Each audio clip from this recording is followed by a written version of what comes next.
What happens when you spend 3 years working to create a virtual world for international audiences, only for a pandemic to disrupt it?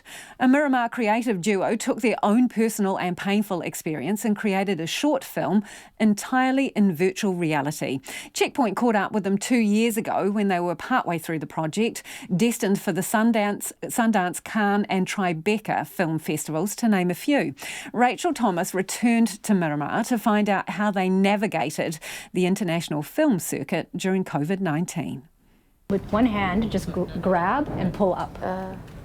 And then you're going to be right exactly where you need to be. You can just rotate around a little bit. That's director Raki Syed giving me a quick tutorial on what to do with my hands in the fictional world I'm about to enter. It's a virtual reality film she spent 3 years creating with husband Arato Ajavaria. Called Minimum Mass, it's about a couple trying to conceive. I don't see anything.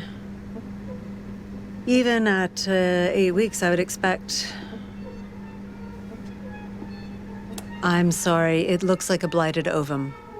You'll probably experience a natural miscarriage. Or look, if you prefer, I can schedule a D&C. No, I don't understand. It means there's not going to be a baby. I don't understand. I'm really sorry. This isn't just their world, it's their story. Before they embarked on this project, the couple suffered 3 miscarriages. Raki Syed says immersing themselves in the subject for the next 3 years was like a very intense form of therapy. It is very intense and emotional, and I think that has caught up with us at different times throughout the making of this project, and the need to share the actual emotional journey with key creatives and stakeholders so that they understand what we're trying to do and come along with us. It's been tough. It's been tough, but I mean, I think one of the original motivations was because it's a topic that's not really talked about very much in society, and particularly I think with men, it's something men don't talk about almost at all. So I thought it was really valuable. We both thought it was a really valuable conversation to have. Their own story has a happy ending. Now they have a healthy toddler son. But Arato Ajavaria found working on the film meant returning to a tough place. They completed the project in February, just as COVID-19 began affecting a long line of international film festivals where Minimum Mass was due to play. Artists can spend years trying to make the selection, and cancellations would mean they would not get to show their work for years.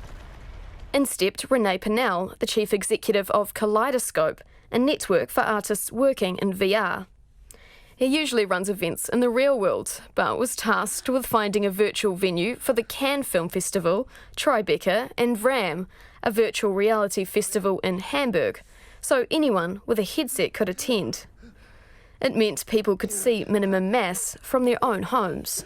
And a key to all of this is the right venue. And just like doing an event in the real world, the right venue can make all the difference. To be frank, most spaces in VR that are being built for social gatherings are aesthetically really painful, and places that I'd visit and I'd be like, oh, I can't wait to get my headset off. This is really, it's hurting my eyes and my delicate artistic sensibilities.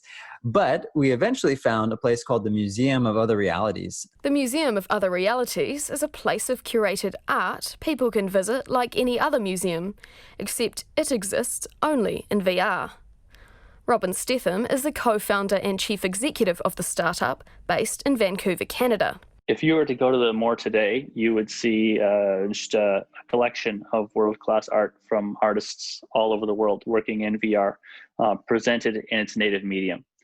And so you'd be able to walk around, animated floating sculptures, or experience like jumping down into a landscape painting that's 3-dimensional.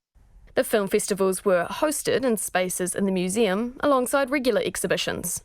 In some cases, we would work with creators to stage a room around their exhibition, and then there's kind of a pillar of light, and if you wave your hand through the pillar, it takes you into the experience by that team. Arato Ajavaria says although the couple couldn't physically be at festivals, artists were still able to mingle in the VR world, even going to a party in virtual fancy dress. The party was starting and I was like, I'm just going to put on my Mexican wrestler avatar, and then I was like, oh, I need to go look myself in the mirror and see if maybe I want to change, maybe I want to be a banana today. The couple want to encourage artists to experiment with bold storytelling in VR.